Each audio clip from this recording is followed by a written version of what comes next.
പറയാൻ പോകുന്നത് ഗണേശ പൂജയെക്കുറിച്ചാണ്. രാവിലെ എണീറ്റ് സൂര്യോദയത്തിന് മുൻപ് എണീറ്റ് കുളിച്ച് ശുദ്ധമായ വെള്ളവസ്ത്രം ധരിച്ച് ഗണപതി പൂജ ചെയ്യാവുന്നതാണ്.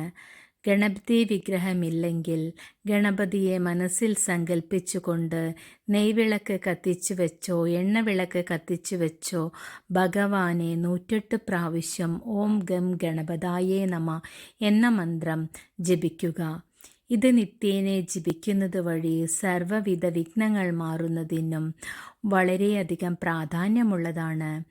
ഗണപതി ഭഗവാന്റെ അനുഗ്രഹങ്ങൾ ലഭിച്ചാൽ എല്ലാ ദേവീദേവന്മാരുടെയും അനുഗ്രഹം ലഭിക്കുന്നതാണ്. അതുകൊണ്ട് തന്നെ ഏറ്റവും വലിയ ഒരു കാര്യമാണിത്. അതുകൊണ്ട് തന്നെ ഗണപതി ഭഗവാൻ എല്ലാ ഗണങ്ങളുടെയും നാഥനാണ് ഗണപതി ഭഗവാൻ.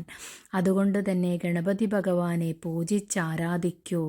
ഗണപതി ഭഗവാന് അപ്പം സമർപ്പിച്ചുകൊണ്ടും ലഡു നിവേദിച്ചുകൊണ്ടും ഗണപതി ഭഗവാനെ ആരാധിക്കുകയാണെങ്കിൽ ഗണപതി ഭഗവാൻ ഭക്ഷണപ്രിയനായതുകൊണ്ട് ഗണപതി ഭഗവാനെ വളരെ ഇഷ്ടമാണ് ഭക്ഷണങ്ങൾ.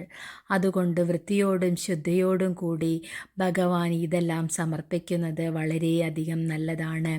എള്ള്, അവിൽ, മലർ, പാൽ, നെയ്യ് എന്നിവ ഭഗവാന് സമർപ്പിക്കുന്നതും വളരെയധികം ഗുണങ്ങൾ നൽകുന്നതാണ്. കൂടാതെ കറുകമാല ഭഗവാന് സമർപ്പിച്ചുകൊണ്ട് ഭഗവാന് ഏറ്റവും ഇഷ്ടമാണ് കറുകമാല.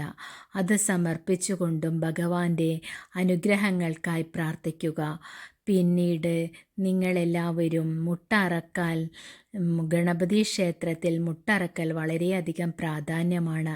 അതുകൊണ്ട് തന്നെ എല്ലാവരും ഒരു നാളികേരം വാങ്ങി അത് ഭഗവാന്റെ മുന്നിൽ മുട്ടറപ്പിച്ചുകൊണ്ട് ഭഗവാന്റെ കൃപാകടാക്ഷങ്ങൾക്കായി പ്രാർത്ഥിക്കുക. എല്ലാ വിഷമങ്ങളും മാറുന്നതിന് ഉത്തമമാണ് ഗണപതി പൂജ. എല്ലാവരും ഇതേ രീതിയിൽ ചെയ്തുകൊണ്ട് ഭഗവാന്റെ കൃപാകടാക്ഷങ്ങൾക്കായി